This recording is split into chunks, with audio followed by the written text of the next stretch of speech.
Clara Bennett had always believed that loyalty was a currency that paid dividends over time.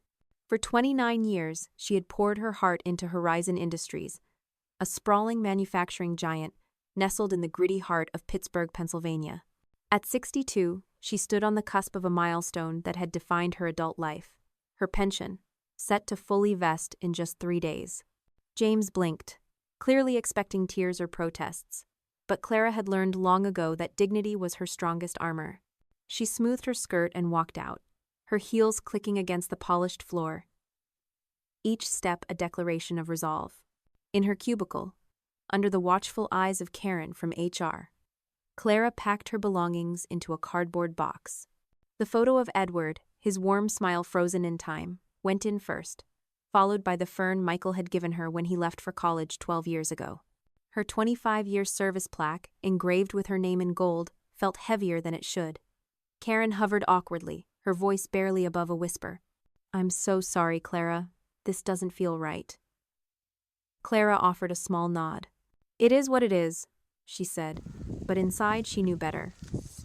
This wasn't just unfair, it was calculated, potentially illegal, and deeply personal. As she walked through the lobby, the security guard, Tom, held the door with an apologetic grimace. "Have a good weekend, Mrs. Bennett," he mumbled, clearly uncomfortable with his role in her exit. "I believe I will," Clara replied, her smile polite but resolute. The drive home through Pittsburgh's familiar streets felt surreal. Past the towering spires of the Cathedral of Learning, where she and Edward had once attended lectures as young lovers, and the bustling Strip District, where she'd bought fresh bread for Sunday dinners with Michael. The April rain tapped against her windshield, a soft rhythm that mirrored her racing thoughts. 29 years of dedication reduced to a manila envelope and a cardboard box. She thought of the sacrifices, the school plays she'd missed to finish audits, the vacations cut short by compliance emergencies, the countless evenings spent poring over documents no one else cared to read. Horizon had been her second home, its success her pride. Now, it felt like a stranger. When she pulled into her modest driveway in Squirrel Hill, Clara sat in her car for a moment, letting the weight of the day settle. The rain blurred the world outside, but her mind was sharp. She reached for her notebook, a habit from her early days as a compliance officer, and scribbled a single line. "They took my job, but they won't take my truth." The words anchored her, a reminder that she wasn't powerless. Inside, she made a cup of chamomile tea, its warmth soothing her frayed nerves, and sat at her kitchen table. The manila envelope lay unopened, a silent challenge. She knew what it contained, a legal trap designed to silence her, to rob her of what she'd earned. But Clara wasn't one to act on impulse. She set the envelope aside and walked to her small home office, where a fireproof safe sat behind a shelf of family photos. For 5 years, Clara had been quietly documenting Horizon's financial irregularities, falsified loan applications, manipulated quarterly reports, backdated safety certifications. She hadn't planned to use them, but her instincts, honed by decades in compliance, had urged her to keep copies. The safe held over 1,200 pages of evidence, meticulously organized, each document a testament to her commitment to integrity. As she unlocked the safe, the faint scent of ink and paper filled the air, grounding her. This was her insurance policy, her leverage, her truth. She didn't know yet how she would use it, but she knew one thing. James Whitaker had underestimated her. That evening, as the rain gave way to a quiet dusk, Clara stood by her window, watching the lights of Pittsburgh flicker across the horizon. She thought of Edward, who had always called her attention to detail a superpower. "You see what others miss, Clara," he'd say, his voice warm with pride. She thought of Michael, who had texted her just last week about his latest fieldwork in the Rockies, unaware of the storm brewing in her life. As the company's senior compliance officer, Clara had been the quiet sentinel, ensuring Horizon navigated the murky waters of legal and ethical standards. Her desk was a testament to her meticulous nature, stacked with neatly labeled folders, a framed photo of her late husband, Edward, and a small potted fern from her son, Michael, now a geologist in Colorado. And she thought of Horizon, the company she had served faithfully, now tainted by greed. Clara's resolve hardened. She wouldn't let 29 years of sacrifice end in silence. Somewhere in the city, James Whittaker was likely celebrating his victory. But Clara was already planning her next move, and it would start with a single phone call. But on that fateful Friday afternoon, as the April light filtered through the steel-gray clouds over the Allegheny River, everything she had built was shattered in a single conversation. The call to James Whittaker's office came at 3:47 p.m., an unusual summons that prickled the back of Clara's neck. James, the new director who had swept into Horizon 8 months prior with a reputation for ruthless efficiency, was not someone she dealt with directly. His corner office, all glass and polished mahogany, felt like a foreign land compared to the fluorescent hum of her compliance department. Clara smoothed her navy blazer, her fingers brushing the silver pin Edward had given her on their 20th anniversary, and stepped inside. James leaned back in his leather chair, his smile thin and practiced. "Clara, how long have you been with us?" he asked, his voice deceptively casual, as if they were old friends catching up. 29 years and 362 days, she replied, her tone steady despite the unease curling in her stomach. She noticed a manila envelope on his desk, its edges crisp and ominous. "That's quite a run," James said, his eyes flicking to the envelope. "But due to restructuring, we're letting you go. Effective immediately." The words landed like a physical blow, stealing the air from her lungs. Restructuring? Horizon had just announced record-breaking profits last quarter, a fact trumpeted in every company newsletter. Clara's mind raced, piecing together the incongruity. This wasn't about budgets, it was about her pension, the financial security she had earned through decades of late nights and missed family dinners. The timing 3 days before her pension vested was too precise to be coincidence. James slid the envelope across the desk, his manicured fingers tapping it lightly. "This is your severance package. 3 months' salary. Sign by tomorrow. Or you get nothing. HR will escort you to clear your desk." His gaze never met hers, a telltale sign of cowardice she had learned to spot in her years of scrutinizing corporate behavior. Clara should have felt rage, or perhaps the sharp sting of betrayal. Instead, a strange calm settled over her, like the quiet before a storm. She had spent her career spotting patterns, and this one was glaringly clear. James, with his cost-cutting crusade, had targeted her to save the company the expense of her pension. She picked up the envelope, its weight light but its implications heavy. "Thank you for the opportunity," she said softly, her voice steady as she rose from the chair. The rain had stopped by the time Clara Bennett reached her modest home in Pittsburgh's Squirrel Hill neighborhood, but the weight of the manila envelope in her hand felt heavier than the storm clouds that had shadowed her drive. It was Friday evening, and just hours ago, James Whittaker, the new director at Horizon Industries, had delivered the blow that shattered 29 years of her life's work. She was fired, effective immediately, 3 days before her pension would fully vest.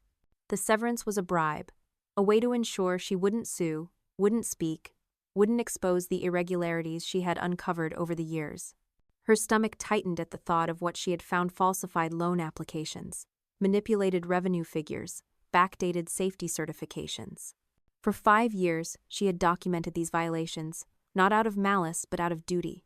Those records, stored in a fireproof safe in her home office, were her shield. And now, they might be her sword. She rose from the table, her movements deliberate, and walked to the living room. The cardboard box from her office sat by the door, a painful reminder of her abrupt exit. Inside were the fragments of her 29 years at Horizon. A photo of Edward, taken during a rare vacation to the Outer Banks. The potted fern Michael had given her when he left for college, its leaves still vibrant, and her 25-year service plaque, its gold lettering catching the lamplight. These were the tangible pieces of her life's work, but the intangible, her integrity, her commitment, couldn't be packed away. As she lifted the photo of Edward, her throat tightened. He had been her rock, her confidant, until cancer took him 8 years ago. "Never let them dim your light, Clara," he told her during those final days. She wouldn't let James Whittaker dim it now. Clara's thoughts turned to the moment she left Horizon's offices. Karen from HR had hovered, her eyes darting nervously as Clara packed her desk. "This doesn't feel right," Karen had whispered, her voice trembling with guilt. Clara had nodded, her response measured. "It is what it is." But inside, she was cataloging every detail the way James avoided her gaze. The urgency in his voice, the security guard's discomfort as he escorted her out. Tom, the guard, had mumbled, "Have a good weekend, Mrs. Bennett." His face flushed with embarrassment. Clara had smiled, her dignity intact, but her mind was already racing. This wasn't just wrong. It was potentially illegal. Horizon's leadership, under James's direction, was betting on her silence. They didn't know Clara Bennett. She returned to the kitchen, her tea now lukewarm, and finally opened the envelope. The documents were as she expected. A severance agreement offering 3 months' salary, no pension, no healthcare continuation, and a clause waiving all future claims against Horizon. The signature line stared up at her, a demand for her surrender. Clara's jaw tightened. This wasn't an offer, it was an insult, a dismissal of her 29 years of service. She thought of the countless nights she'd stayed late, poring over financial reports while Michael did his homework in her office. The family vacations cut short when compliance issues arose. The quiet pride she'd felt when Horizon passed audits with flying colors, thanks to her vigilance. All of it reduced to this. Clara pushed the papers aside and walked to the front door, stepping outside into the cool Pittsburgh night. The air smelled of rain-soaked earth, and she wandered to the edge of her driveway, where the Allegheny River glimmered in the distance. She closed her eyes, letting the breeze steady her. This was her moment of clarity. She wouldn't sign the agreement. Not tonight, not tomorrow, not ever. James Whittaker thought he could erase her with a single decision, but he had underestimated her resolve. Clara's mind flashed to a memory of Edward, standing by this same river years ago, their hands intertwined. "The truth is your compass," he'd said during a moment of doubt early in her career. That compass was pointing her forward now. Back inside, Clara sat at her desk, her notebook open to a fresh page. She wrote, "They expect me to disappear. They're wrong." The words were a vow, a promise to herself and to the legacy she had built. She thought of Michael, who deserved to know the truth about his mother's fight. She thought of the colleagues who had whispered their support as she left. Their fear palpable, but their admiration clear. And she thought of Horizon, a company she had once loved, now corrupted by greed. The envelope, handed to her with a dismissive tap of James's manicured fingers, was her severance package, a meager 3-month salary, in exchange for signing away her right to challenge the company. As she stood in her quiet kitchen, the faint hum of the refrigerator the only sound, Clara knew this wasn't just a corporate decision. It was a calculated move, a deliberate strike to rob her of the financial security she had earned through decades of unwavering dedication. Clara's resolve crystallized. She would fight not out of vengeance, but out of principle. The manila envelope was a challenge, but it was also a mistake. James Whittaker had given her a reason to act, and Clara was ready. As the clock ticked past midnight, Clara stood, her energy renewed. She walked to her car, the envelope still on the table, and drove to a quiet spot by the Allegheny River. There, under the glow of a street lamp, she took a deep breath and whispered to herself, "This isn't the end. It's the beginning." The river flowed steadily, a reminder of time's persistence. Clara knew what she had to do. In her safe, thousands of pages of evidence waited. In her heart, the truth burned bright. And in her hand, her phone held the number of someone who could help a call that would change everything. Yet, in the face of betrayal, Clara's heart beat with a steady resolve. She would not be silenced. Clara set the envelope on her oak kitchen table, its pristine surface a stark contrast to the chaos it represented. She didn't open it. Not yet. Instead, she moved with purpose, brewing a pot of chamomile tea, the ritual grounding her as it had through countless late nights of reviewing compliance reports. The steam rose in delicate curls, and she wrapped her hands around the warm mug, letting the heat seep into her palms. Her eyes drifted to the window, where the lights of Pittsburgh twinkled across the Allegheny River, a city she had called home since her childhood. This was her anchor. Pittsburgh, with its steel roots and resilient spirit, had shaped her. And like the city, Clara was not one to crumble under pressure. She thought of her late husband, Edward, whose laughter used to fill this very room. "You're tougher than the toughest steel, Clara," he'd say, his eyes crinkling with pride. That strength was what she needed now. Sitting at the table, Clara's mind replayed the scene in James's office.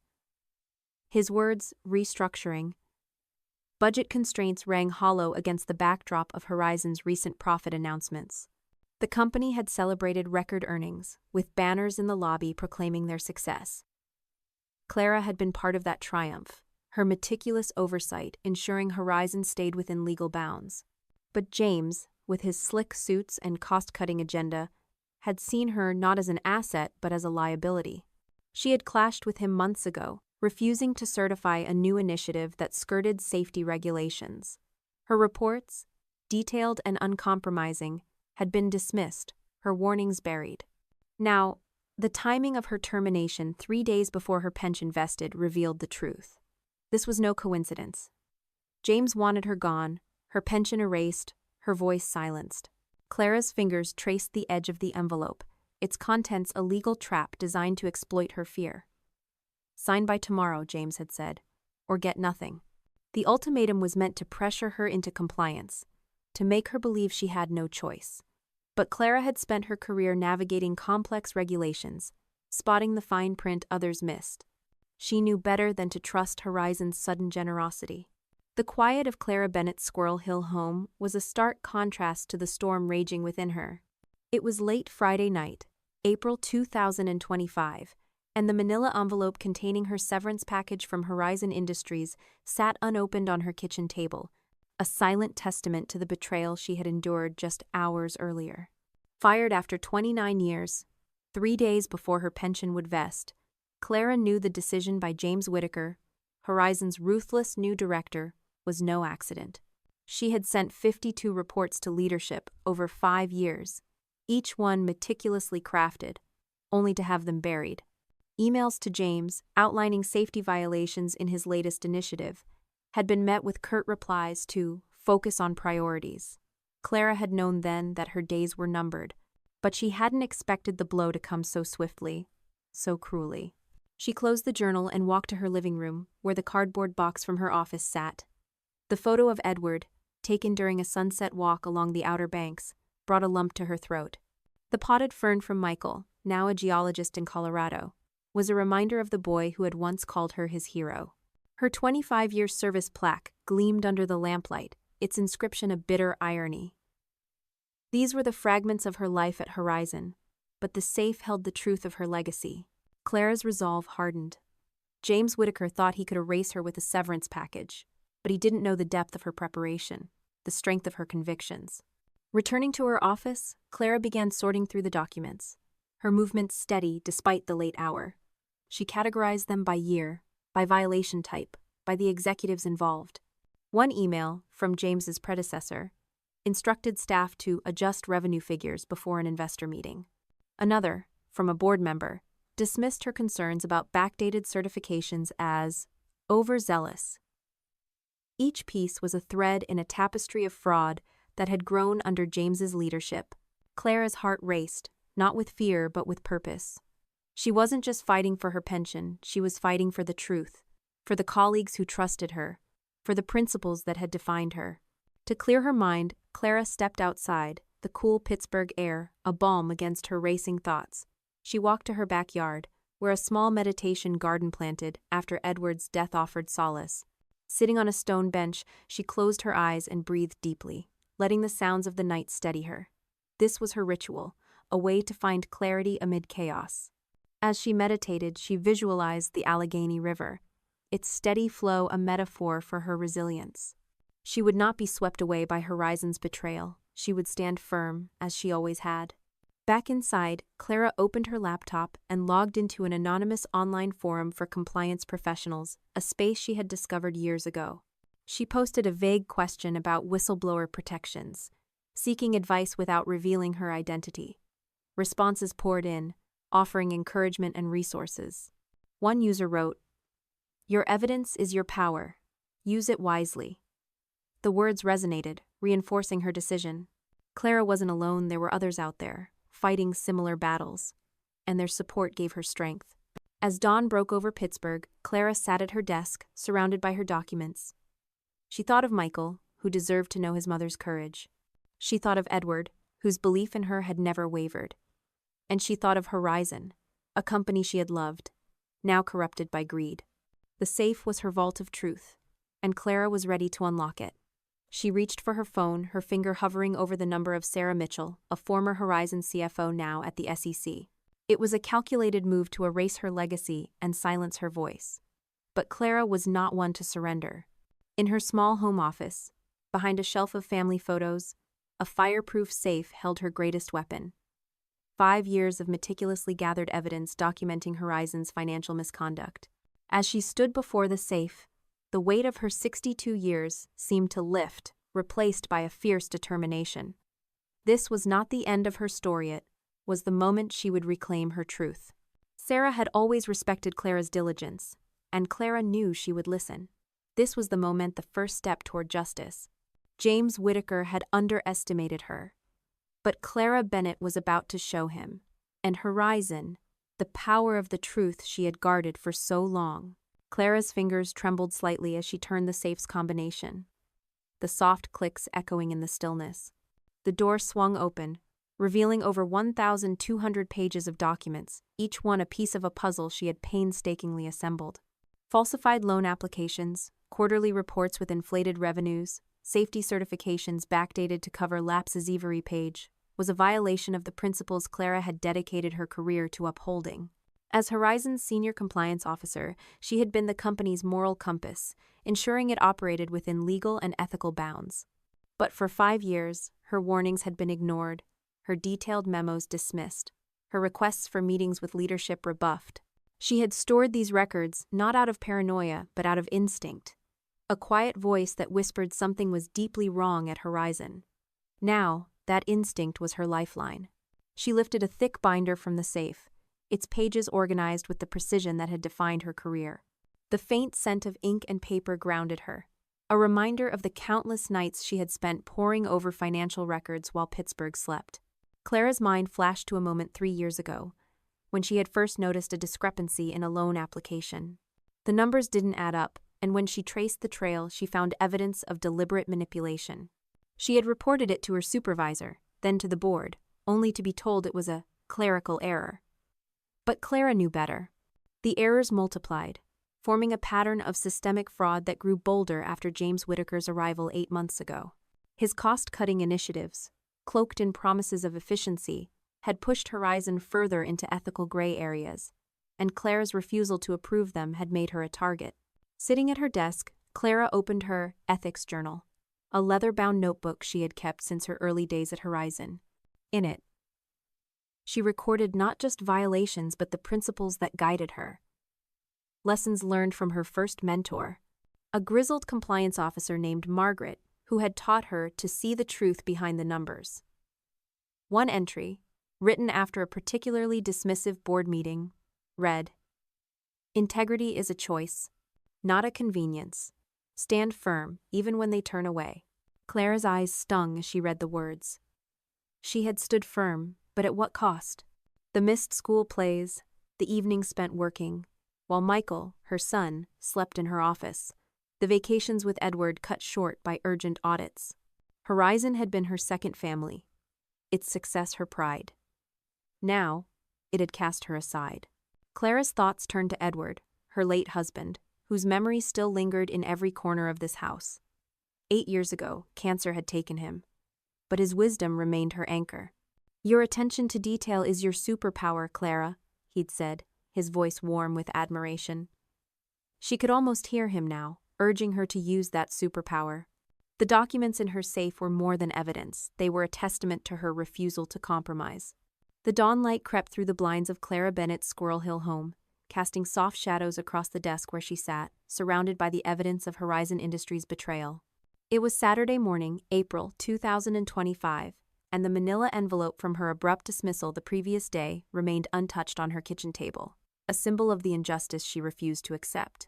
She rose from her desk and walked to her small home office, where the open safe revealed the fruits of her vigilance. The documents, meticulously organized by year and violation, were her armor. She began preparing for the SEC meeting, sorting the evidence into 3 sets, one for the SEC, one for her personal records, and one as leverage if Horizon pushed back. Her hands moved with the precision of a seasoned compliance officer, but her mind wandered to the sacrifices behind each page.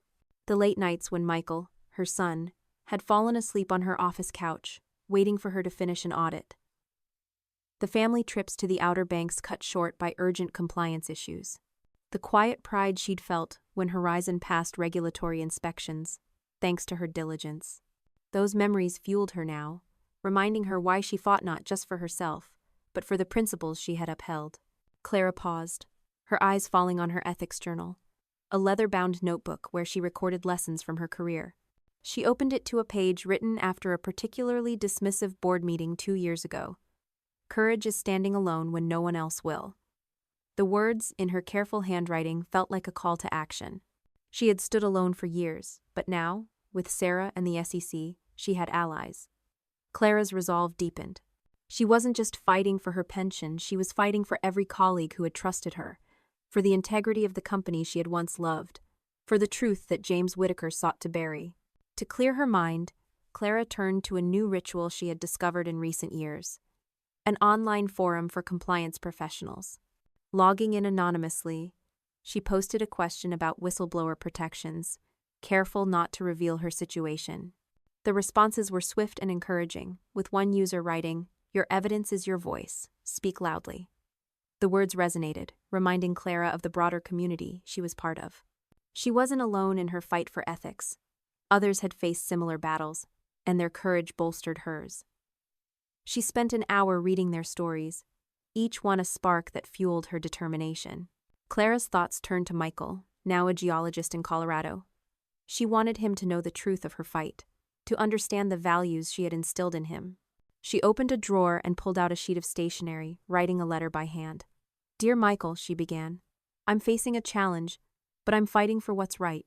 I want you to know that integrity is worth every sacrifice." The words flowed, a testament to her love and her resolve. She sealed the letter and placed it in the safe, a promise to share her story with him when the time was right. As the morning unfolded, Clara's phone buzzed with voicemails from Horizon. Karen from HR, her voice trembling, urged her to sign the severance agreement. James Whittaker himself left a message, his tone tense. "Clara, let's make this easy. Sign the papers, and we can all move on." The desperation in his voice confirmed what Clara already knew. Horizon was vulnerable, and they feared her evidence. She let the messages pile up, her focus unwavering. She wasn't the compliant employee they expected. She was a woman with the truth on her side. Fired after 29 years, just 3 days before her pension would vest, Clara had spent the night poring over the 1,200 pages of documents in her fireproof safe-proof of Horizon's systemic fraud. The weight of James Whittaker's calculated move to silence her pressed against her chest. But Clara was no longer a victim. She was a woman with a purpose. As the Pittsburgh skyline glowed faintly beyond her window, Clara reached for her phone, her finger hovering over the name Sarah Mitchell. Stepping outside, Clara walked to her meditation garden, a small oasis she had created after Edward's death. The air was crisp, the scent of damp earth grounding her. She sat on a stone bench, closing her eyes and visualizing the Allegheny River, its steady flow, a symbol of her resilience. This was her moment of clarity. The call to Sarah had set her on a path she couldn't turn back from, but Clara didn't want to. She was ready to face Horizon, to expose the fraud, to reclaim her legacy. Back inside, Clara returned to her documents, her energy renewed. The SEC meeting loomed, but she felt prepared. She thought of Edward, whose memory gave her strength, and Michael, whose pride in her would carry her forward. The phone call to Sarah had been the spark, but the fire was Clara's own. James Whittaker had underestimated her, but Clara Bennett was about to show him the power of a woman who refused to be silenced. This call, she knew, would be the turning point the moment she stepped from the shadows of betrayal into the light of action. Clara's heart raced as she pressed the call button, the soft ring echoing like a heartbeat in the quiet room. Sarah Mitchell, a former CFO at Horizon who now worked for the Securities and Exchange Commission, had always been a rare ally. Years ago, when Clara had uncovered a significant accounting error, Sarah had taken her to lunch at a diner near the Allegheny River, thanking her with a sincerity that lingered in Clara's memory. "You're the kind of person who keeps companies honest," Sarah had said, her eyes bright with respect. That trust was what Clara banked on now. She hadn't spoken to Sarah in years, But the stakes, pension, her legacy, the truth, demanded she reach out. As the line connected, Clara steadied her breath, her resolve as firm as the steel that had built Pittsburgh. "Clara? Is that you?" Sarah's voice, warm but tinged with surprise, broke the silence. "It's been too long." Clara swallowed, her throat tight with the weight of what she was about to say. "Sarah, I need your help.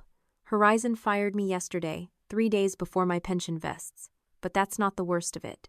She paused, the words heavy with years of suppressed truth. "I've been documenting financial irregularities for 5 years. Falsified loans, inflated revenues, backdated certifications.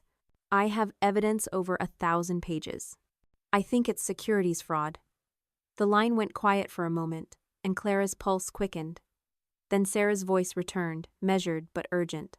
"Clara, this is serious. Don't sign anything. Can you meet with my team at the SEC on Monday? And secure those documents somewhere safe." Clara nodded, though Sarah couldn't see her. "I'll be there," she said, her voice steady despite the storm within. Hanging up, Clara felt a surge of relief, like a weight lifting from her shoulders. For years, she had carried the burden of Horizon secrets alone, her warnings dismissed by executives like James Whittaker, who saw her as an obstacle to his cost-cutting empire. But now, she had an ally, a path forward. The call to Sarah was more than a practical step.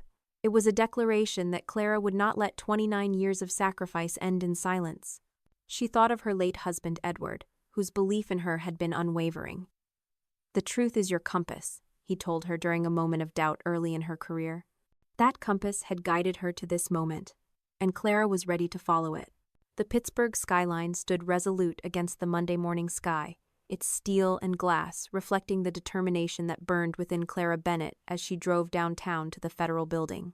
It was the 28th of April, 2025, and just 3 days earlier, Horizon Industries had shattered her 29-year career with a calculated dismissal, firing her mere days before her pension would vest. Clara's chest tightened, validation mingling with the pain of knowing how long her warnings had been ignored. Rachel leaned forward, her pen poised over a notepad. "You believe your termination was tied to these reports?" Clara met her gaze, unflinching. "Without question. 3 days before my pension vested? That's no coincidence. James Whittaker joined 8 months ago, and my concerns were rerouted to his office, where they vanished. When I refused to certify his latest initiative because it violated safety regulation, she needed me gone. She produced a recent email from James, dismissing her concerns as unnecessary." The room fell silent, the weight of her words settling over the investigators. Sarah's eyes met Clara's, a silent acknowledgement of her courage. For years, Clara had fought alone, but now, her truth was resonating in a room that mattered. Clara's thoughts drifted to Edward, whose memory had carried her through the weekend. "Your attention to detail is your superpower," he'd said, his voice a balm during her moments of doubt. She felt him now, urging her to stand tall. She thought of Michael, who deserved to know his mother's strength. The charm in her pocket was a tether to him, a reminder of why she fought. As she presented a binder of backdated certifications, her voice grew stronger. "These were signed after products shipped, risking customer safety," she explained. "I flagged this 2 years ago, but the board called it a process issue. It wasn't, it was deliberate." Daniel's pen moved furiously, his notes a testament to the scale of Horizon's misconduct. The emotional toll of reliving 5 years of dismissed warnings weighed on Clara, but she channeled it into clarity. She wasn't just exposing fraud, she was reclaiming her voice. Each document was a piece of her legacy, a testament to the nights she'd stayed late while Michael slept in her office, the vacations with Edward cut short by compliance crises. Horizon had been her second home, its success her pride. Now, as she laid bare its corruption, she felt a strange mix of grief and liberation. The company she had loved was flawed, but her integrity was not. To stay grounded, Clara had started a blog over the weekend, anonymously sharing insights on corporate ethics. Late Saturday night, she had posted her first entry. "Truth is heavy, but silence is heavier." The responses, from strangers across the country, had bolstered her resolve. "Keep fighting," one commenter wrote. "You're not alone." That sense of community, however virtual, reminded Clara that her fight extended beyond Horizon. She was part of a larger movement, one that valued truth over profit. As the meeting concluded, Rachel outlined the next steps. "We'll need your formal statement. Then we'll begin our investigation. It's confidential until we determine enforcement action, but with this evidence, we may move quickly." Clara nodded, relief washing over her. For the first time in years, her warnings were being heard. She thought of the voicemails piling up on her phone. Karen from HR, James himself, urging her to sign the severance agreement. The manila envelope, with its insulting severance offer, remained unopened on her kitchen table, a symbol of the betrayal she refused to accept. Armed with 1,200 pages of meticulously gathered evidence proof of Horizon's systemic fraud, Clara had made a pivotal call to Sarah Mitchell at the SEC, setting the stage for this moment. As she clutched her briefcase, the weight of her truth felt both heavy and liberating. Their desperation only confirmed Horizon's vulnerability. Clara had refused to answer, letting their words fade into silence. She wasn't the compliant employee they expected. She was a woman with the truth on her side. Leaving the federal building, Clara stepped into the Pittsburgh sunlight, the Allegheny River sparkling below. She walked to her car, her briefcase lighter now that its contents were shared. In her meditation garden the previous night, she had visualized this moment, the river's flow a symbol of her resilience. Now, standing in the heart of her city, she felt that resilience in her bones. She thought of Edward, whose belief in her had never wavered, and Michael, whose pride would carry her forward. The SEC meeting had been a reckoning, but it was only the beginning. As she drove home, Clara's phone buzzed with a text from Sarah. "You were incredible today. We've got this." The words warmed her, a reminder that she wasn't alone. James Whittaker had underestimated her, but Clara Bennett had just unleashed a truth that would shake Horizon to its core. The fight was far from over, but for the first time in days, Clara felt Hopea's quiet, steady flame that would guide her through the storm ahead. Today, in a conference room overlooking the Allegheny River, Clara would unveil the secrets Horizon had buried, transforming her from a silenced compliance officer into a beacon of justice. Clara's heart pounded as she stepped into the SEC's understated offices, the air thick with the hush of serious work. Sarah greeted her in the lobby, her familiar face lined with years but alight with the same sharp intelligence Clara remembered. "Clara, you're doing the right thing," Sarah said, her handshake warm but firm. "I wish it were under better circumstances." Clara managed a small smile, her nerves steadied by Sarah's presence. "It's good to see you, Sarah. Thank you for listening." In her pocket, she felt the smooth surface of a small charma gift from her son Michael, a polished stone from his fieldwork in Colorado. She gripped it tightly, drawing strength from its quiet reminder of family. This meeting wasn't just about her pension or her career. It was about the principles she had upheld for nearly 3 decades, the legacy she wanted to leave for Michael, and the memory of her late husband, Edward, who had always believed in her. Sarah led Clara to a conference room where 2 investigators waited.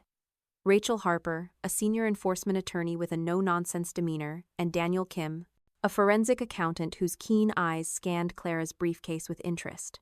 "Mrs. Bennett," Rachel began, her voice calm but authoritative. "Before we start, I need to confirm you understand the gravity of this. Once you share this information, we're launching an official investigation. There's no turning back."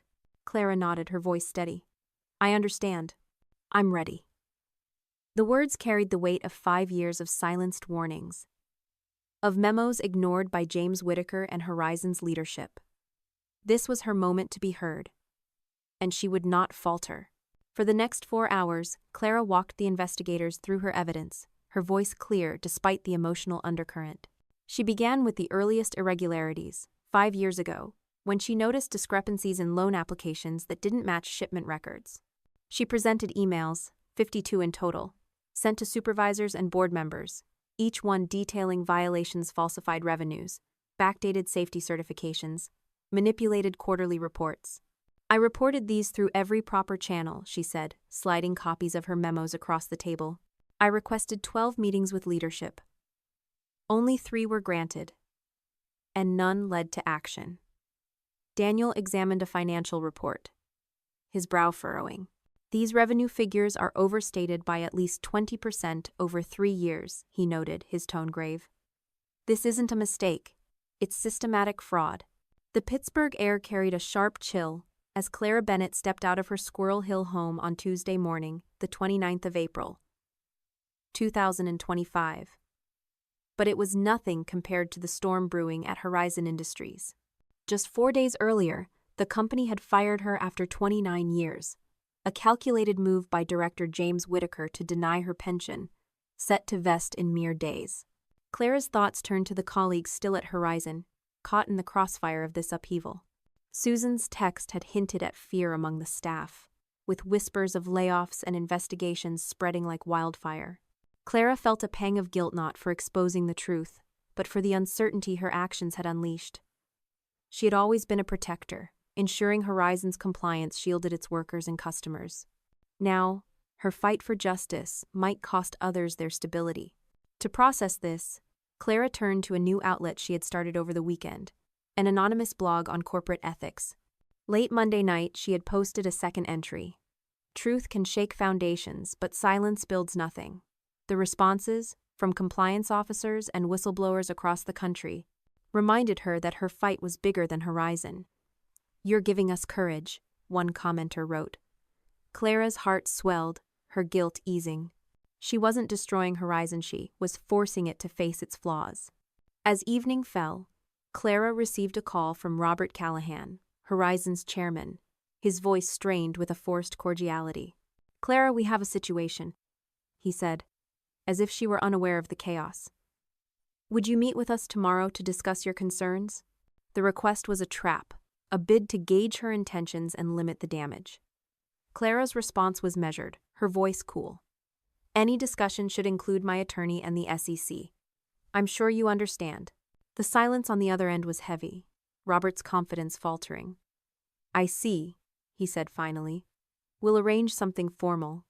Clara hung up, her pulse steady. She thought of Edward, who had taught her to stand firm, and Michael, whose pride in her gave her strength. Horizon's attempt to control her only deepened her resolve.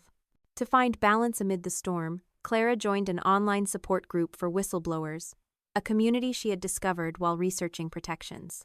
Logging in anonymously, she shared a vague outline of her situation, seeking solidarity. The responses were immediate, with members offering advice and encouragement. "They'll try to intimidate you," one wrote. "But your evidence is your shield." Another shared their own story of exposing corporate fraud, their words a reminder that Clara was part of a larger fight. The group's support was a lifeline, grounding her as Horizon's chaos unfolded. She spent an hour reading their stories, each one reinforcing her belief that truth was worth the cost. Clara's meditation garden became her refuge that night, the cool Pittsburgh air soothing her frayed nerves. Sitting on her stone bench, she closed her eyes, visualizing the Allegheny River's steady flow. The river had seen Pittsburgh through triumphs and trials, just as Clara had endured Horizon's betrayal. She breathed deeply, letting go of the guilt and fear. This fight was necessary, not just for her pension, but for the integrity she had championed for 29 years. She thought of the nights she'd stayed late, Michael asleep in her office, and the vacations with Edward cut short by compliance crises. Those sacrifices had built her legacy, and Horizon's attempt to erase it had only strengthened her resolve. As she returned inside, Clara's phone buzzed with another text from Susan. James just left the building with security. Board's in panic mode. The news sent a shiver through her. The man who had dismissed her with a smirk was now facing the consequences of his actions. Clara felt no joy, only a quiet certainty that justice was unfolding. She sat at her desk, opening her ethics journal to a new page. "The storm is here," she wrote, "but I am not afraid. The truth is my anchor." Clara's response had been swift and resolute, a call to Sarah Mitchell at the SEC, followed by a Monday meeting where she unveiled 1,200 pages of evidence exposing Horizon's systemic fraud. Now, as she drove past the gleaming spires of the Cathedral of Learning, the consequences of her actions were rippling through the company, igniting chaos in its glass-walled boardrooms. The words were a vow, a promise to herself and to the memory of Edward, whose belief in her had never wavered. Clara's fight was far from over, but the corporate storm at Horizon was proof that her voice mattered. James Whittaker had underestimated her, but Clara Bennett was no longer just a compliance officer. She was a force, her truth shaking the foundations of a company that had betrayed her. As the Pittsburgh night settled around her, Clara felt a flicker of hope. The SEC's investigation was just beginning, and with it, the promise of accountability. She was ready for whatever came next, her heart steady, her purpose clear. Clara's truth, once buried in her fireproof safe, had become a force Horizon could no longer ignore, and the corporate empire that had betrayed her was beginning to crumble under the weight of its own deceit. Clara's phone buzzed incessantly as she navigated Pittsburgh's bustling streets. Voicemails piling up from Horizon's desperate ranks. Karen from HR, her voice quivering, pleaded for Clara to sign the severance agreement, as if a signature could erase the evidence now in the SEC's hands. James Whittaker himself left a message, his tone a mix of arrogance and unease. "Clara, let's be reasonable. Sign the papers, and we can put this behind us." The audacity of his words stung, but Clara let the calls go unanswered. Their urgency only confirmed what she had suspected. Horizon was scrambling, their carefully constructed facade cracking under the SEC's scrutiny. She gripped the steering wheel, the polished stone charm from her son Michael, a steadying presence in her pocket. This was no longer just her fight, it was a reckoning for a company that had valued profit over principle. By mid-morning, whispers of trouble at Horizon had reached Clara through a text from a former colleague, Susan, who still worked in compliance. "Emergency board meeting called," Susan wrote. "James is holed up in his office. Rumors say SEC contacted legal. What's happening?" Clara's heart raced, a mix of vindication and weariness. The SEC had moved faster than she'd expected, likely reaching out to Horizon's general counsel to demand records. She replied simply, "Just doing what's right." But inside, she felt the magnitude of her actions. For 5 years, she had documented falsified loans, inflated revenues, and backdated certifications, her warnings dismissed by James and the board. Now, those documents were a spotlight, exposing the rot at Horizon's core. Clara thought of her late husband, Edward, whose voice echoed in her mind. "The truth is your superpower." She was wielding that power now, and Horizon was reeling. The corporate storm intensified as the day unfolded. Clara learned from Susan that the boardroom was in disarray, with executives pointing fingers and James isolated, his cost-cutting empire under siege. By afternoon, Horizon's legal team had issued a memo, rescinding Clara's termination and placing her on administrative leave with full benefits. The move was transparent, a desperate attempt to mitigate damage, to placate her before the SEC dug deeper. Clara saw through it. The company that had cast her out with a 3-month severance offer now feared her silence less than her voice. She refused to engage, letting her lawyer, Emma Larson, handle any communication. "They're panicking," Emma said over the phone, her voice calm but firm. "Don't respond. Let the SEC do its work." Clara nodded, her resolve unshaken. She wasn't the compliant employee they had underestimated. She was a woman with justice on her side. The Pittsburgh sun rose with a quiet defiance on Wednesday, the 30th of April, 2025, casting a golden glow over the Allegheny River and the city's resilient skyline. For Clara Bennett, the light felt like a reflection of the truth she had unleashed. Just 5 days earlier, Horizon Industries had fired her after 29 years, a calculated move by director James Whittaker to deny her pension, set to vest in mere days. The SEC's statement, issued that afternoon, was unequivocal. "The evidence provided by the whistleblower is robust and credible, indicating serious securities violations." The statement didn't name Clara, but it didn't need to. The public knew, and the tide of opinion shifted. Comments on X praised her bravery, with one user writing, "This woman risked everything to expose corporate greed.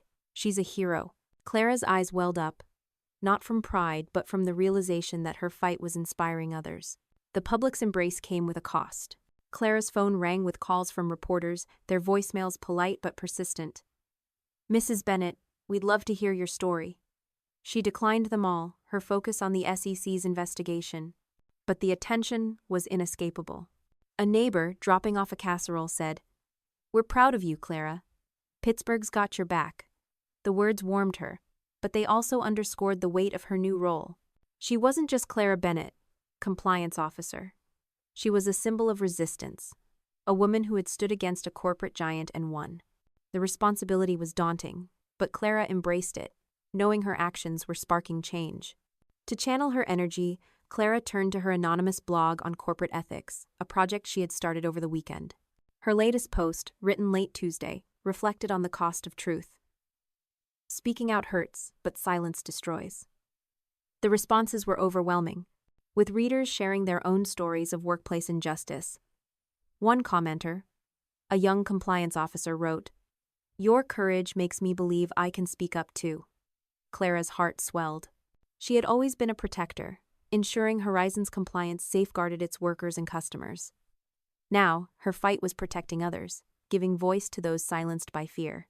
She spent an hour responding to comments, her words a lifeline to a community she hadn't known she needed. Clara's thoughts turned to her colleagues at Horizon, many of whom were reeling from the scandal. A text from Susan, her former coworker, revealed the mood. "People are scared, but they're talking about you like a legend." The words were bittersweet. Clara hadn't wanted to disrupt lives, but she knew the truth was necessary. To connect with others facing similar struggles, she joined an online whistleblower support group, sharing her story anonymously. The members' stories of retaliation, of courage, of triumph mirrored her own, reminding her that her fight was part of a larger movement. "They'll try to break you," one member wrote, "but your evidence is unbreakable." Clara felt a surge of strength, her isolation fading. The backlash reached a fever pitch when Horizon suspended James Whittaker pending investigation, a move announced in a terse press release. The news, reported across Pittsburgh's airwaves, sent Clara's emotions spiraling. She felt no joy, only a quiet satisfaction that justice was stirring. She walked to her meditation garden, the cool Pittsburgh air grounding her. Sitting on her stone bench, she visualized the Allegheny River, its flow a symbol of her resilience. She thought of the nights she'd stayed late, Michael asleep in her office, and the vacations with Edward cut short by compliance crises. Those sacrifices had built her legacy, and Horizon's attempt to erase it had only amplified her voice. Clara had fought back, delivering 1,200 pages of evidence to the SEC, exposing Horizon's systemic fraud, falsified loans, inflated revenues, backdated certifications. Her actions had sparked a corporate storm, with the company scrambling to contain the fallout. Now, as Clara sat in her Squirrel Hill home, the public backlash was erupting, transforming her from an overlooked compliance officer into a whistleblower whose courage reverberated far beyond Pittsburgh. Clara's resolve deepened when she received an email from a young Horizon employee, a compliance intern named Lisa. "Mrs. Bennett," it read, "your courage changed how I see my job. I want to be like you." The words hit Clara like a wave, a reminder that her fight was shaping the next generation. She replied, her words careful but heartfelt, "Be brave, Lisa. The truth is worth it." The exchange fueled Clara's determination to do more. She began planning a free online workshop on corporate ethics, a way to share her knowledge and empower others. The idea, born in the chaos of the backlash, felt like a natural extension of her mission. As night fell, Clara sat at her desk, her ethics journal open. She wrote, "The world is watching, but I fight for the truth, not the applause." The words were a vow, a promise to herself, to Edward's memory, to Michael's pride. The public backlash had elevated her, but Clara remained grounded, her focus on the SEC's investigation. James Whittaker had tried to bury her, but Clara Bennett had risen, her truth a fire that no lie could extinguish. As Pittsburgh slept, Clara felt a quiet hope. The fight was far from over, but her voice was echoing, inspiring a movement that would outlast Horizon's scandal. The truth she had guarded for years was no longer hers alone. It was a rallying cry, inspiring others and shaking the foundations of a company that had betrayed her. Clara's phone buzzed with notifications, each one a pulse of the unfolding scandal. Local news outlets, from the Pittsburgh Post-Gazette to KDKA, ran headlines about the SEC's investigation into Horizon Industries, their words searing, "Fraud allegations rock Pittsburgh manufacturer." The company's stock, once a darling of investors, plummeted 35% in a single day, wiping out millions in market value. Social media buzzed with speculation, with posts on X calling Horizon's leadership greedy and praising the unnamed whistleblower who had exposed them. Clara's heart swelled with a mix of pride and discomfort. She had never sought the spotlight, but her evidence, those meticulously gathered documents, had become a beacon, illuminating Horizon's dark corners. She thought of her late husband, Edward, whose voice echoed in her memory. Your truth is your superpower. That truth was now a force, reshaping perceptions and demanding accountability. The backlash took a personal turn when James Whittaker, in a desperate bid to salvage his reputation, gave an interview to a local business journal. His words, dripping with condescension, cut deep. Clara Bennett had performance issues and was bitter about being passed over for promotion.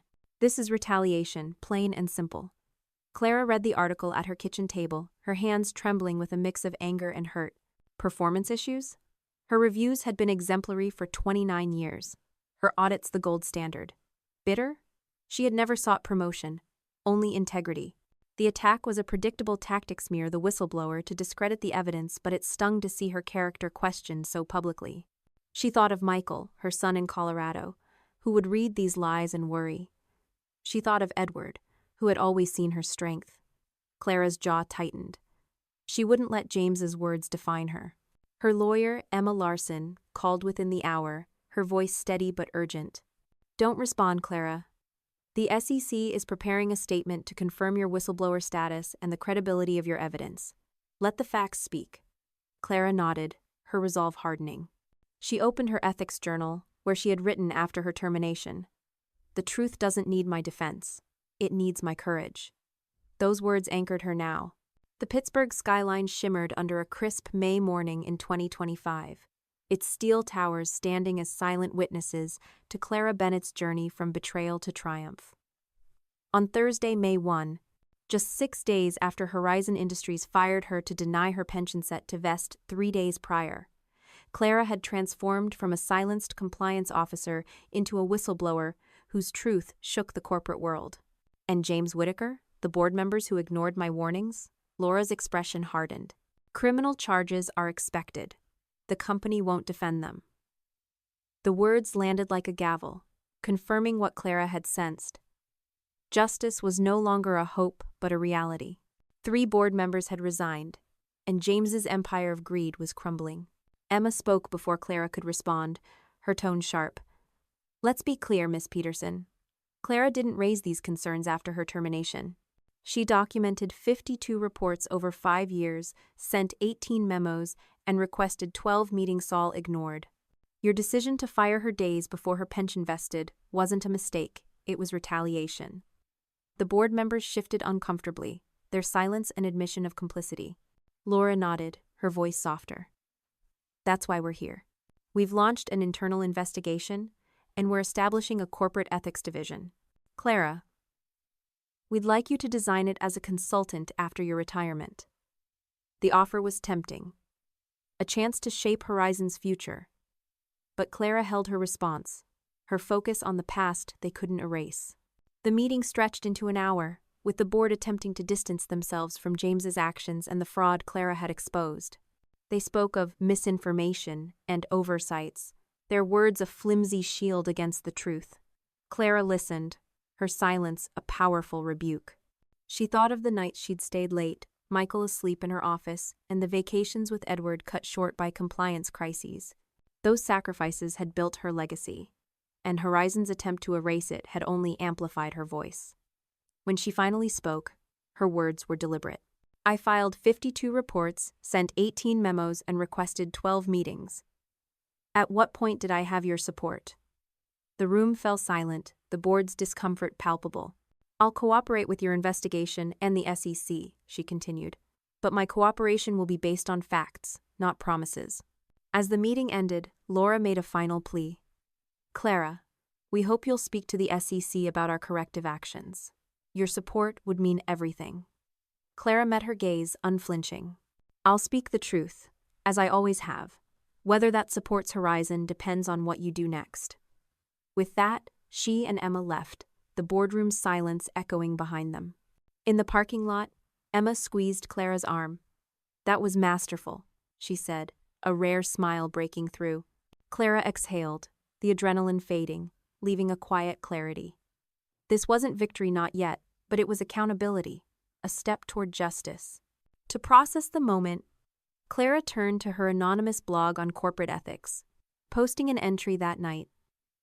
Justice begins when truth is heard, but it's built by those who act. The responses, from compliance officers and whistleblowers nationwide, were a chorus of support. "You're changing the game," one wrote. Clara's heart swelled, her fight now a beacon for others. She thought of Lisa, the Horizon intern who had emailed her, inspired by her courage. Clara's online workshop on ethics, planned during the public backlash, was taking shape, a way to empower the next generation. She spent the evening outlining it, her energy renewed by the possibility of impact. Clara's meditation garden offered solace as dusk fell, the Pittsburgh air cool against her skin. Sitting on her stone bench, she visualized the Allegheny River, its flow a symbol of her resilience. She thought of Edward, whose memory had guided her, and Michael, whose pride would carry her forward. The confrontation had been grueling, but it had affirmed her strength. Horizon's offer was a victory, but Clara's true triumph was her integrity, unbroken by betrayal. Her 1,200 pages of evidence, meticulously gathered over 5 years, had exposed Horizon's systemic fraud, sparking an SEC investigation that sent the company's stock plummeting and its leadership scrambling. The public backlash had crowned Clara a hero, but the battle wasn't over. Today, in a tense boardroom meeting at Horizon's headquarters, Clara faced the company's new leadership, armed with her lawyer, Emma Larson, and a resolve forged in the fires of injustice. She opened her ethics journal, writing, "Justice is not a gift. It's a demand. I demanded, and they listened." As night settled over Pittsburgh, Clara felt a quiet hope. The SEC's investigation would continue, and criminal charges loomed for James and his allies. Horizon's new leadership faced a long road to rebuild trust, but Clara's role was clear. She would hold them accountable, not as an employee but as a voice for truth. Her fight had reshaped a company, inspired a movement, and secured her legacy. James Whitaker had underestimated her, but Clara Bennett had proven that one woman's truth could move mountains. The Allegheny River flowed on, and so would Clara, her heart steady, her purpose unshakable. This final confrontation wasn't just about her pension, it was about justice, accountability, and the legacy of a woman who refused to be erased. Clara stepped into Horizon's sleek headquarters, the same building where she had been escorted out a week earlier, her cardboard box of memories in hand. The security guard Tom nodded respectfully, a far cry from his uneasy farewell last Friday. The air inside was thick with tension, employees whispering in huddled groups, their conversations halting as Clara and Emma passed. The boardroom, with its polished mahogany table and floor-to-ceiling windows overlooking the Allegheny River, felt like a battlefield. Waiting inside was Laura Peterson, Horizon's interim CEO, a woman whose professional respect for Clara had always been tempered by distance. Beside her sat 3 board members, their faces etched with a mix of exhaustion and apprehension. James Whitaker, the architect of Clara's dismissal, was conspicuously absent, his suspension a testament to the storm Clara had unleashed. Laura rose, her expression somber. "Clara, thank you for coming," she said, her voice steady but strained.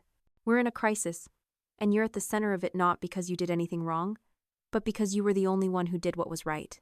The words hung in the air, a rare acknowledgement of Clara's integrity.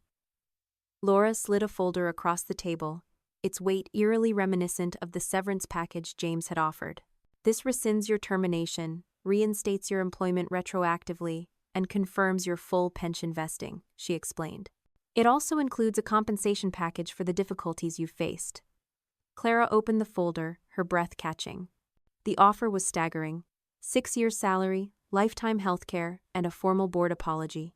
It was everything she had fought for and more. Clara's heart raced, a mix of relief and restraint.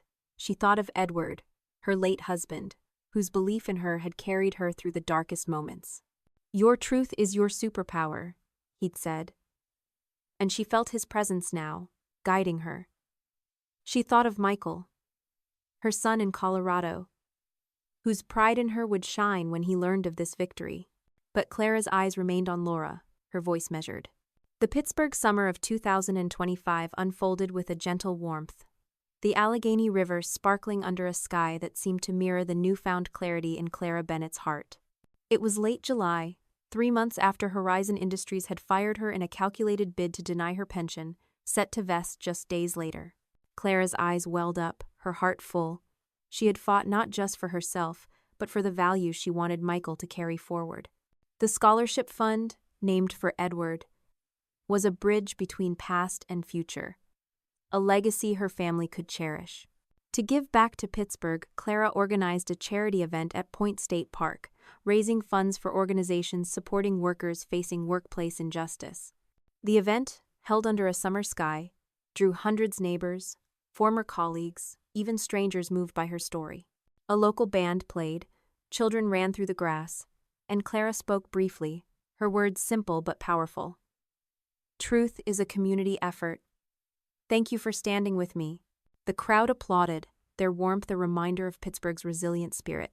The event raised enough to fund legal aid for a dozen workers, a tangible impact that filled Clara with purpose. She thought of the Allegheny River, its steady flow, a symbol of her journey, and felt a deep connection to her city. Clara's anonymous blog on corporate ethics, started during the Horizon scandal, had grown into a platform with thousands of readers. Her posts, blending personal reflection with practical advice, resonated with compliance professionals and everyday workers alike. One entry, written after the charity event, read, "Legacy isn't what you leave behind. It's what you build for others."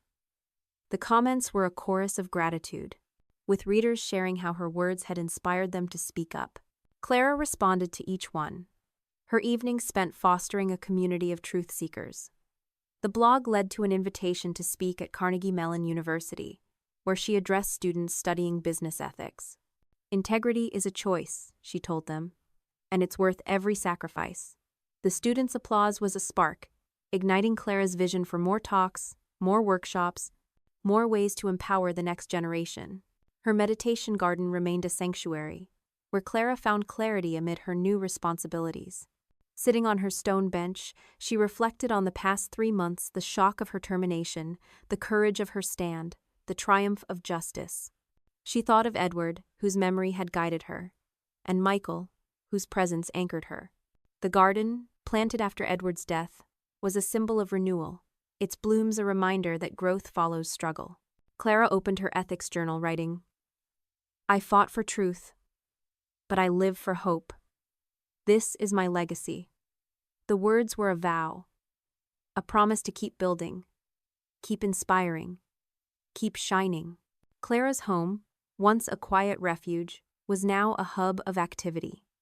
She hosted planning sessions for her online ethics workshop, now scheduled for fall, inviting compliance experts to contribute.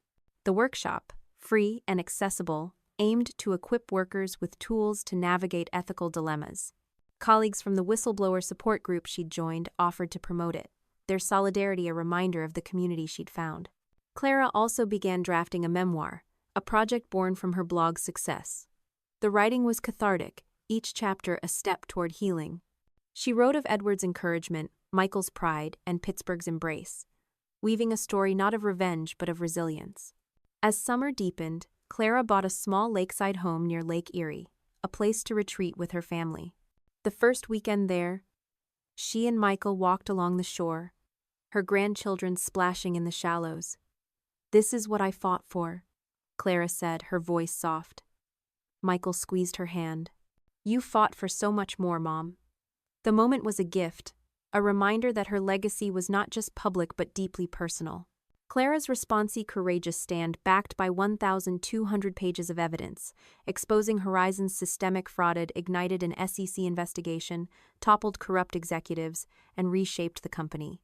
The public had hailed her as a whistleblower hero, and a boardroom confrontation had secured her pension, a substantial settlement, and justice for her 29 years of service. She thought of the scholarship recipients, the workers aided by her charity event, the students inspired by her talks.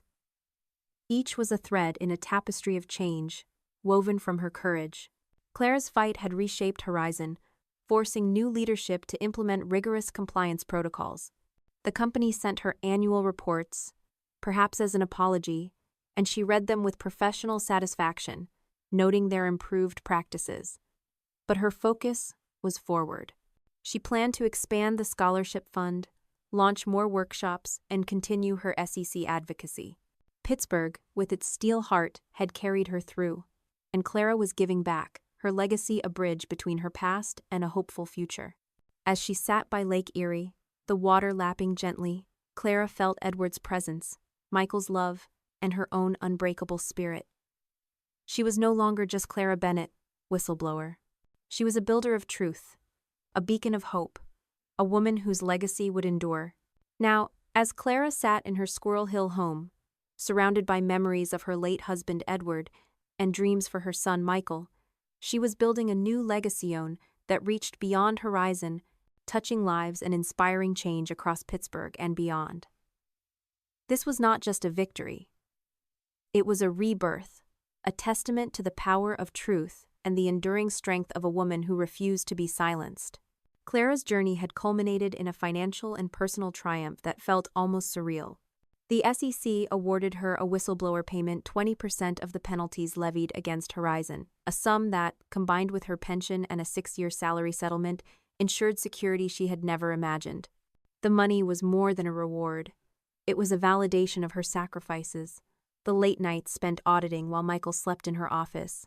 The vacations with Edward cut short by compliance crises. Yet Clara's heart wasn't fixed on wealth. She saw the funds as a tool to create something lasting. Inspired by Edward's memory, she established the Edward Bennett Scholarship Fund, supporting women pursuing careers in corporate ethics and compliance. The first recipients, announced at a small ceremony at the University of Pittsburgh, brought tears to Clara's eyes. One young woman, a single mother studying law, thanked her with a hug, saying, "You've given me a chance to make a difference." Clara felt Edward's presence, his voice whispering, "Your truth is your superpower." The scholarship was just the beginning. Clara's fight had opened doors to a broader mission. She began working with the SEC to refine whistleblower protections, drawing on her experience to advocate for stronger safeguards. In Washington, D.C., she met with policymakers, her voice steady as she shared her story not as a victim, but as a catalyst for change. Whistleblowers aren't just employees, she told a congressional panel. They're guardians of integrity. Her words, reported in the Washington Post, sparked a national conversation, inspiring compliance officers across industries to come forward with their own evidence of misconduct. Clara's impact was a ripple effect, her courage a beacon for those silenced by fear. Back in Pittsburgh, she felt a quiet pride, knowing her fight had transcended Horizon, shaping a future where truth could thrive. Clara's personal life blossomed alongside her public mission. Michael, her son, relocated from Colorado to Pittsburgh, bringing his wife and their 2 young children. The decision, spurred by Clara's ordeal, was a gift she hadn't anticipated. Weekends were now filled with laughter, her grandchildren playing in her backyard while she and Michael reminisced about Edward. "Mom, you taught me what strength looks like," Michael said one evening, his voice thick with emotion. The autumn leaves painted Pittsburgh in hues of amber and crimson, their gentle fall mirroring the quiet transformation in Clara Bennett's life. It was October 2025, 6 months after Horizon Industries had fired her in a calculated attempt to deny her pension, just days before it would vest. Clara's response, unleashing 1,200 pages of evidence exposing Horizon's systemic fraud, sparked an SEC investigation, toppled corrupt executives, and reshaped the company. Her advocacy with the SEC had borne fruit, too. Clara's testimony before Congress, urging stronger whistleblower protections, led to proposed legislation, dubbed the Bennett Act by supporters. In Washington, she met others who had risked everything for truth, their stories mirroring her own. "You've given us a voice," a fellow whistleblower told her over coffee. Clara nodded, humbled by the connection. Back in Pittsburgh, she felt a quiet pride, knowing her fight had sparked a national conversation. Her work wasn't done. She planned to continue consulting with the SEC, ensuring her experience shaped policy for years to come. The Allegheny River, flowing steadily through her city, was a reminder of her resilience, its current carrying her legacy forward. Clara's personal life had transformed as profoundly as her public impact. Michael's move to Pittsburgh with his family was a gift beyond measure. Her grandchildren's laughter filled her Squirrel Hill home, their small hands planting bulbs in her meditation garden. One evening, As they sat by Lake Erie, Michael turned to her, his voice soft. "Mom, you taught me that integrity isn't just a word, it's a way of life. I'm so proud of you." Clara's throat tightened, her heart full. She had fought for her pension, but more than that, she had fought for the values she wanted Michael to carry. The Edward Bennett Scholarship Fund, supporting women in ethics, was a bridge between her past and his future, a legacy rooted in love. "I learned from your dad," she said, her eyes on the water, Edward's memory ever present. "He saw my strength before I did." Pittsburgh had embraced Clara as one of its own, its steel heart beating in sync with her resolve. The charity event she'd organized at Point State Park had grown into an annual tradition, raising funds for workers facing injustice. Neighbors stopped her in the Strip District, offering thanks and stories of how her courage had inspired them. "You're Pittsburgh tough," a vendor said, handing her a free loaf of bread. Clara smiled, the city's warmth a balm. She began speaking at local universities, her talks at the University of Pittsburgh drawing packed rooms. "Integrity is a choice," she told students, "and it's worth every sacrifice." Their applause was a spark, fueling her vision for a nonprofit, the Truth in Work Foundation, to support workers navigating ethical dilemmas. The idea, born in her lakeside retreat, was her next chapter. Clara's memoir, drafted over the summer, was nearing completion. Writing was cathartic, each chapter a step toward healing. She wrote of Edward's encouragement, Michael's pride, and Pittsburgh's embrace, weaving a story not of revenge, but of resilience. Publishers had already expressed interest, but Clara's focus was on impact, not profit. She wanted her story to reach those who felt powerless, to show them that truth could prevail. "This is for you, Edward," she whispered, closing her laptop one night. The memoir was a love letter to her family, her city, and the principles that had guided her. Her meditation garden remained a sanctuary, where Clara reflected on her journey.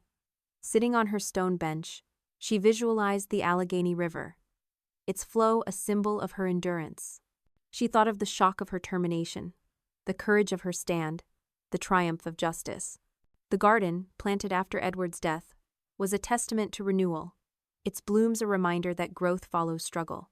Clara opened her ethics journal, writing, "The ripple effect begins with one choice. I chose truth and it changed everything."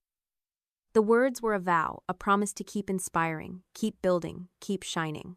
Her courage had earned her a whistleblower's triumph, a restored pension, a substantial settlement, and a public apology.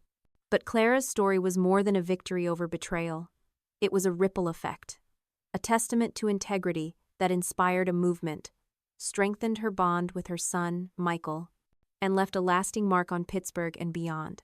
Clara's lakeside home near Lake Erie was a haven, where she hosted family and planned her nonprofit. One weekend, as her grandchildren played by the shore, she and Michael planted a small garden, a mirror of the one in Squirrel Hill. "For new beginnings," she said, her hands in the soil. Michael nodded, his eyes bright. The moment was a gift, a reminder that her legacy was both public and personal. She thought of the scholarship recipients, the workers aided by her charity, the students inspired by her talks. Each was a ripple, spreading from her courage. As autumn deepened, Clara felt a quiet hope. Horizons reforms were a start, but her focus was on the future, expanding her nonprofit, speaking at more schools, publishing her memoir. Pittsburgh, with its steel heart, had carried her through, and she was giving back, her legacy a bridge between past and possibility. The Allegheny River flowed on, and so did Clara, her heart steady, her purpose clear. She was no longer just Clara Bennett, whistleblower. She was a catalyst, a teacher, a mother whose integrity had sparked a movement. As she stood by Lake Erie, the wind carrying the promise of winter, Clara knew her story would endure, a testament to the power of one woman's truth. As she stood by her new lakeside home near Lake Erie, the water reflecting the vibrant sky, Clara felt the weight of her journey and the hope of her legacy, a legacy, not of vengeance, but of truth, resilience, and the power of standing firm. Clara's fight had become a case study in corporate governance, taught in business schools from Carnegie Mellon to Harvard. Her story, detailed in academic journals and dissected on X, highlighted the critical role of compliance officers and the cost of ignoring their warnings. Horizon's scandal falsified loans, inflated revenues, backdated certifications had exposed a culture of greed, but Clara's evidence had forced reform. The company's new leadership, under interim CEO Laura Peterson, implemented rigorous compliance protocols, sending Clara annual reports as a gesture of accountability. She read them with a professional eye, noting their transparency with quiet satisfaction. But her impact reached far beyond Horizon. Across the U.S., companies tightened their ethics policies, spurred by the fallout of Clara's revelations. Her actions had proven that one woman's truth could shift an industry, a lesson that resonated with workers and executives alike. The ripple effect extended to the whistleblower community, where Clara's courage inspired a wave of disclosures. Her anonymous blog on corporate ethics, now with thousands of followers, was a platform for change. Posts like "Integrity is the courage to act, even when it costs you," drew comments from compliance officers, accountants, and everyday workers sharing their own stories of standing up to injustice. One reader, a factory worker in Ohio, wrote, "Your story gave me the guts to report safety violations. They fixed it because of me." Clara's heart swelled, her evenings spent responding to these messages, fostering a community of truth seekers. Her online ethics workshop, launched in September, drew hundreds of participants, from students to seasoned professionals. "You've shown us how to be brave," a young attendee said during a Q&A. Clara's eyes glistened, her fight now a beacon for the next generation. In the heart of Pittsburgh, Pennsylvania, Clara Bennett's story unfolded as a testament to the enduring power of integrity, resilience, and truth. At 62, after 29 years as Horizon Industries' senior compliance officer, Clara faced a devastating betrayal. In April 2025, just 3 days before her pension would fully vest, Director James Whitaker fired her, citing restructuring despite the company's record profits. Clara, uncomfortable with the spotlight, found solace in her anonymous blog on corporate ethics, where she shared reflections like, "Truth is heavy, but silence is heavier." The responses from compliance officers to factory workers revealed a community inspired by her courage, giving her fight a broader purpose. Her online ethics workshop and whistleblower support group became lifelines, connecting her to others who shared her values. The final confrontation came in Horizon's boardroom, where interim CEO Laura Peterson offered Clara everything she had fought for: her pension, 6 years' salary, lifetime health care, and a board apology. Criminal charges loomed for James and 3 board members, with 4 others resigning in disgrace. Clara's measured response, "I'll speak the truth, as I always have," was a powerful rebuke to a company that had ignored her for years. The victory was bittersweet, a validation of her integrity but a reminder of the cost. The missed moments with Michael, the vacations with Edward cut short, the loneliness of standing alone. Yet Clara's heart was steady, anchored by Edward's memory and Michael's pride. In the months that followed, Clara built a new legacy. The SEC's whistleblower payment, 20% of Horizon's penalties combined with her settlement, ensured financial security, but Clara saw it as a tool for change. She founded the Edward Bennett Scholarship Fund, supporting women in corporate ethics, and organized a charity event at Point State Park to aid workers facing injustice. Her blog grew into a platform for thousands, her memoir a beacon for the powerless, and her SEC advocacy led to proposed legislation strengthening whistleblower protections. Michael's move to Pittsburgh with his family brought joy, their weekends by Lake Erie a reminder of what she had fought for. Clara's nonprofit, the Truth in Work Foundation, and her university talks at Carnegie Mellon and Pitt cemented her as a teacher, a catalyst, a mother whose integrity inspired a generation. Clara's story offers a profound lesson. Integrity is a choice, worth every sacrifice, even when it demands standing alone. Her courage teaches us that truth, though heavy, is a force that can reshape systems, inspire communities, and secure justice. In a world often driven by profit and expediency, Clara's refusal to compromise reminds us that principles are not negotiable. Her meticulous evidence gathering underscores the power of preparation, while her blog and workshops show that sharing knowledge amplifies impact. Most poignantly, her bond with Michael reveals that integrity is a legacy passed through example, not just words. For today's audience, Americans aged 18 to 55 navigating workplaces, families, and societal pressures, Clara's lesson is a call to action. In your job, whether you're a barista or a CEO, document injustices, speak up, and seek allies, as Clara did with Sarah. Start small. Keep a journal like Clara's ethics notebook, noting moments where truth feels compromised. If you face retaliation, connect with communities' online forums, unions, or advocacy groups mirroring Clara's whistleblower support group. In your personal life, model integrity for your children or peers, as Clara did for Michael, showing that standing firm builds character. Advocate for change, whether through voting, volunteering, or supporting policies like the Bennett Act. Even in a digital age, where misinformation spreads fast, verify facts and share truth. As Clara did on her blog, plant your own meditation garden, a space, literal or mental, to reflect and recharge. Clara's story proves that one person's truth can spark a movement, and in 2025, your choices can ripple just as far, building a world where integrity prevails. The manila envelope he slid across his desk, a meager 3-month severance in exchange for her silence, was a calculated move to erase her legacy and deny her the financial security she had earned through decades of sacrifice. But Clara was no ordinary employee. Armed with 1,200 pages of meticulously gathered evidence documenting Horizon's systemic fraud-falsified loans, inflated revenues, backdated safety certifications, she refused to be silenced. Her journey from victim to victor, from compliance officer to whistleblower hero, is a saga of courage that reshaped a company, inspired a movement, and left a legacy of hope that continues to ripple across Pittsburgh and beyond. Clara's story began with a quiet strength honed over years of late nights and missed family moments. As a young mother, she balanced audits with bedtime stories for her son Michael, often bringing him to her office when deadlines loomed. Her late husband, Edward, saw her meticulous nature as a superpower, a gift that ensured Horizon's compliance with legal and ethical standards. For 5 years, Clara had noticed discrepancies in financial reports, ignored safety protocols, deliberate manipulations. She filed 52 reports, sent 18 memos, and requested 12 meetings with leadership, only to be dismissed or silenced. Her warnings, stored in a fireproof safe in her Squirrel Hill home, were her insurance policy, a testament to her duty to truth.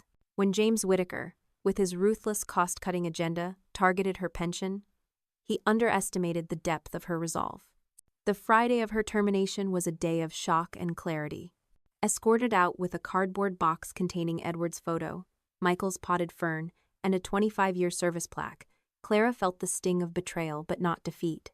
That night, by the Allegheny River's quiet flow, she vowed to fight not for revenge, but for justice.